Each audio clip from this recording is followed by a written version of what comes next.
Thank you, Mr. Speaker.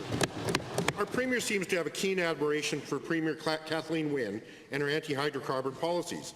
She often identifies the current Ontario government as a key partner for Alberta with the belief our interests are aligned. Both premiers believe demon coal must be eradicated from the earth, and one of them, for now, has publicly admitted to a profound distaste for clean-burning natural gas. To the Minister of Environment, as Alberta is already following Ontario's misguided and costly direction on coal, is natural gas next? Honourable Minister of the Environment. Well, thank you, Mr. Speaker. And of course, our climate leadership plan ensures an orderly phase-out of our coal facilities and our coal emissions, and a phase-in of renewables and natural gas, Mr. Speaker. This has been well laid out in the climate leadership plan, and of course, the legislation that we will introduce this afternoon gives practical effect to many of these undertakings, Mr. Speaker. This is a made-in-Alberta climate leadership plan that establishes us as leaders on the continent, and indeed leaders among the world's energy producers, Mr. Speaker.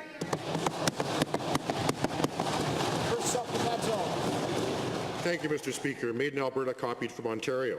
Given that this government seems intent on following Ontario's lead, and given that Ontario's massive public and consumer burden and escalating electricity costs provide a textbook case of the pitfalls of irresponsible, accelerated transition away from coal-fired electricity, again to the Minister, can you outline for this House the missteps Ontario made in their costly subsidization of renewables, and how Alberta will avoid taxpayer and consumer burden associated with such policies?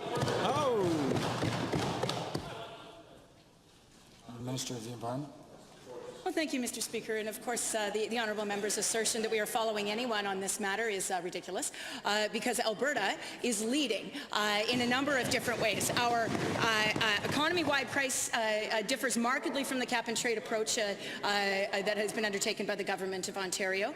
And certainly our coal-fired phase-out is following a different timeline, certainly the federal timeline that's already established with the accelerated retirement of 6 remaining units, Mr. Speaker. Of course, there are many different things about Alberta, which is why we have designed the carbon price as we have, to ensure that we have competitiveness retained for our energy-intensive trade. Thank you, Mr. Speaker. Leading in job losses and taxes, indeed.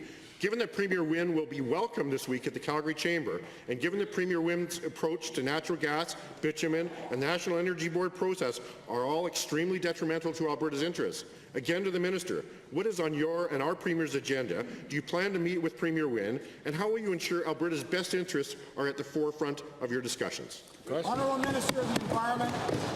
Well, you know, Mr. Speaker, what's on our agenda is a respectful engagement with other provinces on matters related to environment and climate change, and not engaging in Twitter-style hissy fits at every available opportunity.